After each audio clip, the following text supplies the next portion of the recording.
చక్రం, current, computer, internet, phone ఇలా ఎన్నో అసాధారణమైన ఆవిష్కరణలు ఈ ప్రపంచంలో అలాగే మనిషి జీవితంలో ఊహించని మార్పులు తీసుకువచ్చాయి. మానవ జీవనాన్ని పరుగులు పెట్టించాయి.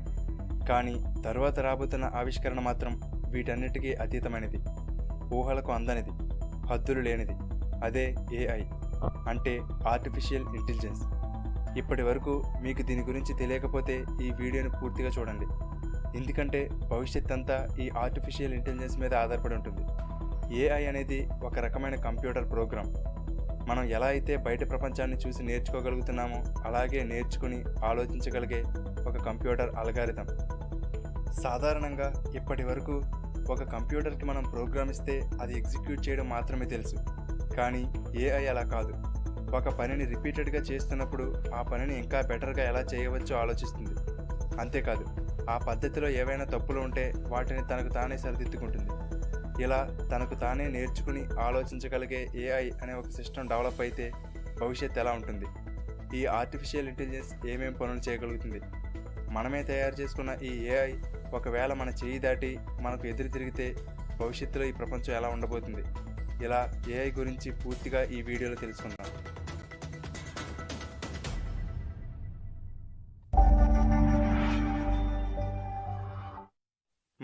మనకు తెలియకుండానే ప్రతిరోజు ఏఐని ఉపయోగిస్తున్నాం. ఉదాహరణకి మనం ఫోన్లో ఏదైనా టైప్ చేస్తున్నప్పుడు తర్వాత టైప్ చేయబోయే వర్డ్ని ఆటోమేటిక్గానే సజెస్ట్ చేస్తుంది. అది కూడా ఒక రకమైన చిన్న ఏఐ. మన ఇన్బాక్స్కి వచ్చే మెయిల్స్లో ఏవి స్పామ్ మెయిల్స్ అయి ఉండవచ్చో అర్థం చేసుకుని వాటిని సెపరేట్ చేసేది కూడా ఒక ఏఐనే. మనం ఏదైనా ఒక వస్తువు గురించి కానీ లేదా ఒక టాపిక్ గురించి కానీ ఆన్లైన్లో సెర్చ్ చేసినప్పుడు కొన్ని రోజుల పాటు వాటికి సంబంధించిన యాడ్లు మాత్రమే డిస్ప్లే అవుతుంటాయి. ఇది గూగుల్కి సంబంధించిన ఒక ఏఐ. ఈ ఆర్టిఫిషియల్ ఇంటెలిజెన్స్ మనం సెర్చ్ చేస్తున్న టాపిక్లను బట్టి మన ఇంట్రెస్ట్లని, బిహేవియర్ని అర్థం చేసుకుని మనకు ఉపయోగపడే డేటాని మనకు అందిస్తుంది. సరే, అసలు ఈ ఏఐ ఎలా పనిచేస్తుందో చూద్దాం. మన బ్రెయిన్ నిర్మాణం, పనితీరు ఆధారంగానే ఈ ఏఐ కూడా పనిచేస్తుంది. మన బ్రెయిన్లో ఒక్కొక్క న్యూరాన్ కొన్ని వందల వేల న్యూరాన్లతో కనెక్ట్ అయి ఉంటుంది. అలాగే ఈ ఏఐ కూడా న్యూరల్ నెట్వర్క్స్ అనే పద్ధతి ద్వారా ప్రపంచంలో మొత్తం నెట్వర్క్కి కనెక్ట్ అయి ఉంటుంది. మనం చిన్నప్పుడు ఎలా అయితే చుట్టుపక్కల జరిగే సంఘటనలు గమనిస్తూ కొత్త కొత్త విషయాలు నేర్చుకుంటామో అలాగే ఈ ఏఐ కూడా తనకు తానుగా తనకు అందిన డేటా ద్వారా, అది చేసే పనుల ద్వారా కొత్త విషయాలు నేర్చుకోగలదు. అంతేకాదు, దానికదే తన ప్రోగ్రామింగ్ని కూడా మార్చేసుకోగలదు. ఇలా మనిషి సహాయం లేకుండానే నిరంతరం తనకు తానే నేర్చుకుంటున్న ఏఐ మెల్లమెల్లగా తన ఇంటెలిజెన్స్ని పెంచుకుంటూ మనిషి తెలివితేటలతో సమాన స్థాయికి చేరిపోయింది. ఉదాహరణకు, గూగుల్ డీప్ మైండ్ తయారు చేసిన ఆల్ఫాగో అనే ఏఐ ప్రపంచంలోనే అత్యంత కష్టమైన గేమ్గా చెప్పుకునే చైనాకి చెందిన గో గేమ్లో టాప్ గ్రాండ్ మాస్టర్లనే ఏఐ ఓడించింది. ఇది ఎలా జరిగిందో చూద్దాం. ఇంతకుముందు ఆన్లైన్లో ఆల్రెడీ ఆడినటువంటి గో గేమ్స్ని డౌన్లోడ్ చేసి ఆ డేటాని ఆల్ఫాగో ఏఐకి ఇచ్చారు.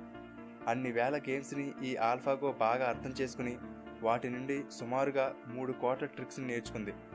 ఆ తర్వాత ఆల్ఫాగో కొన్ని లక్షల సార్లు తనతో తానే ఈ గేమ్ని ఆడింది. అన్నిసార్లు ఆ గేమ్ ఆడడం వల్ల ఆ ఎక్స్పీరియన్స్తో ఆ గేమ్లో తనను తానే ఇంప్రూవ్ చేసుకుంది. ఇప్పుడు ప్రపంచంలో ఏ మనిషి కూడా దాన్ని ఓడించలేని స్థాయికి అది చేరుకుంది. ఇప్పటికే ఏఐ సొంతంగా కవితలు రాయడం మొదలుపెట్టింది. కొన్ని న్యూస్ ఆర్టికల్స్ కూడా రాసింది. అంతేకాదు, ఓన్గా మ్యూజిక్ని కూడా క్రియేట్ చేసింది. ఇదే ఆ మ్యూజిక్.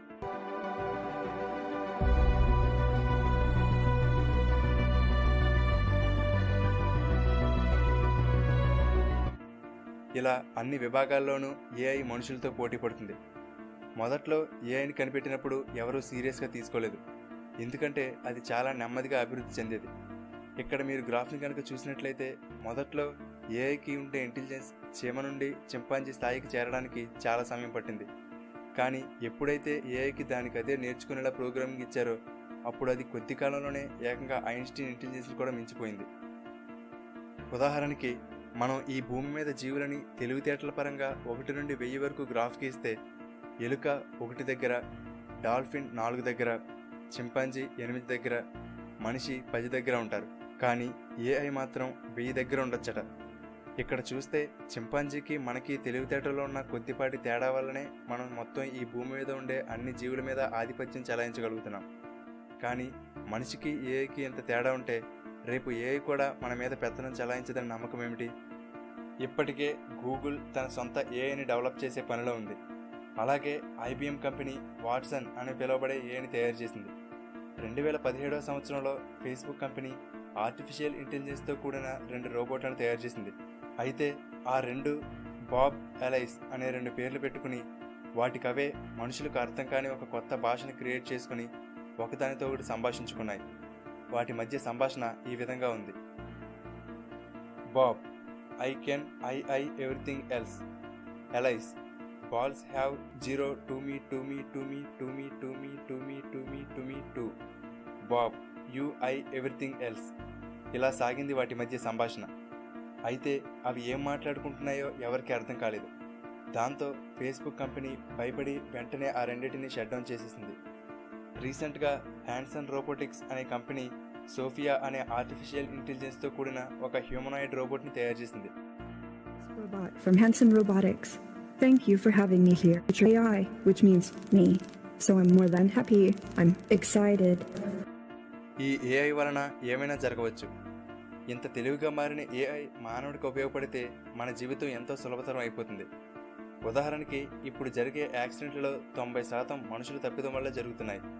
కానీ ఈ ఏఐ ఉన్నటువంటి సెల్ఫ్ డ్రైవింగ్ వెహికల్స్ కనుక వస్తే అవి ఎదురుగా వచ్చే వాహనాలతో ఇంటరాక్ట్ అవ్వడం, చుట్టూ ఉన్న పరిస్థితులను అర్థం చేసుకుని దానికి తగ్గట్టుగా రియాక్ట్ అవ్వడం వల్ల ఈ 90% యాక్సిడెంట్లను నివారించవచ్చు.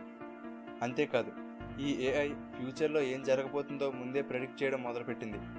ఉదాహరణకి కాలిఫోర్నియాలోని కొన్ని ప్రాంతాల్లో నేరాలు ఎక్కువగా జరుగుతున్నాయి. అయితే అక్కడ పోలీసులు ప్రెడ్పోల్ అని పిలువబడే ఏఐ సహాయం తీసుకున్నారు. ఈ ప్రెడ్పోల్ అనే ఏఐ ఇంతకు ముందు జరిగిన అన్ని క్రైమ్ రికార్డ్స్ని, ఆ సమయంలో జరిగిన సంఘటనలన్నింటినీ పరిశీలిస్తుంది. ఇలా పాత డేటాని ఇప్పుడున్న కండిషన్స్ని మ్యాచ్ చేస్తుంది.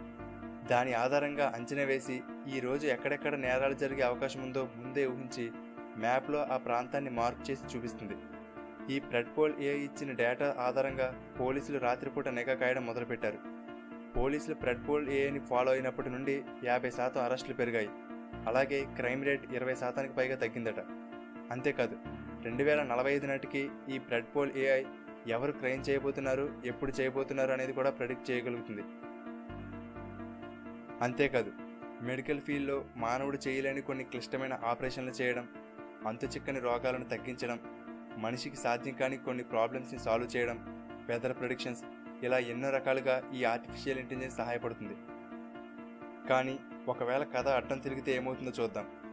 ఏఐ పూర్తి స్థాయిలో వస్తే 2030 నాటికి ప్రపంచవ్యాప్తంగా 800 మిలియన్ జాబ్స్ ఆటోమేటెడ్ అయిపోతాయి. అంటే 80 కోట్ల ఉద్యోగాలు ఖాళీ అయిపోతాయి.